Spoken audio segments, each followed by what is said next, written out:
45வது சர்க்கம். 7 மந்திரி குமாரர்கள் வதம்.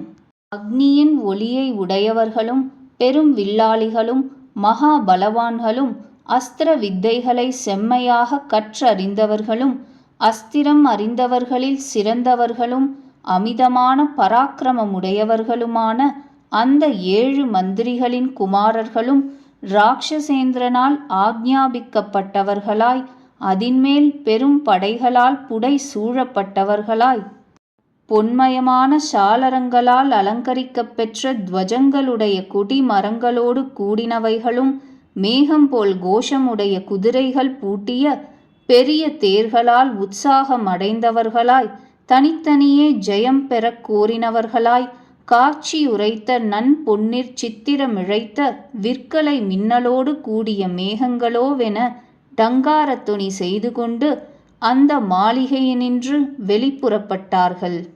அவர்களுடைய பந்துக்கள் மித்திரர்களோடு கூடிய அந்த தாய்மார்கள் கிங்கரர்கள் கொல்லப்பட்டவர்களாயறிந்து அதனால் சோகத்தால் சிந்தை கலங்கினவர்களாயிருந்தார்கள். ஒருவருக்கொருவர் உறைந்து கொண்டதினால் பொன்னாபரணங்கள் ஜொலிக்கப் பெற்ற அவர்கள் யுத்த சன்னத்தராய் தோரண வாயிலில் இருக்கின்ற ஹனுமாரை கிட்டினார்கள். தோரொலியை முழக்கமாக உடைய இராட்சச மேகங்களாகிய அவர்கள் மழை பொழியும் மேகங்கள் போலவே சரமாரியை பொழிபவர்களாய் தாக்கினார்கள். அப்பொழுது ஹனுமார் அந்த சரமாரிகளால் மூடுண்டவராய் மழைகளால் மறைந்த மாமலை போல் தோன்றினார்.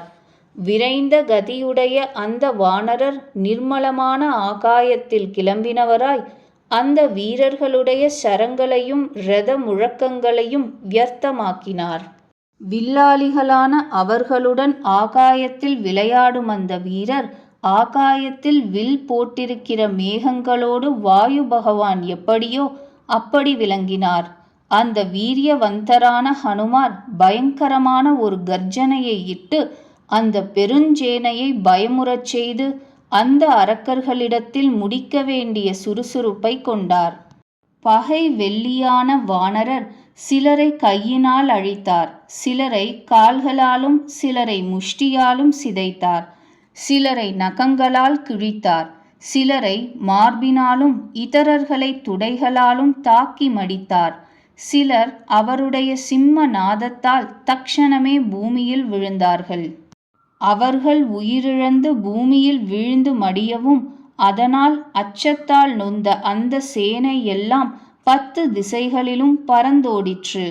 யானைகள் விகாரமாய் வீறிட்டன, குதிரைகள் பூமியில் கால் சாய்ந்து விழுந்தன. முறியுண்ட உட்புறங்களும் கொடிகளும் குடைகளும் உடைய இரதங்களால் புவியும் நிறைந்ததாய் ஆயிற்று. அப்பொழுது பெருகியோடும் இரத்தத்தால் வழியில் நதிகளாய் தோன்றின. அக்காலத்தில் லங்கையெல்லாம் விவிதமான ஸ்வரங்களோடு நெஞ்சிழந்ததாய் அலறிற்று. அந்த தனி வீரரும் சண்ட பராக்கிரமம் படைத்த மகா பலிஷ்டருமான வானரர் அந்த தலை கொழுத்த அரக்கர்களை கொன்றுவிட்டு மறுபடியும் இன்னும் இதர அரக்கர்களோடு போர் புரிய கருதி அந்த கோபுர வாயிலுக்கே வந்திருந்தார். 45வது சர்க்கம் முற்றிற்று.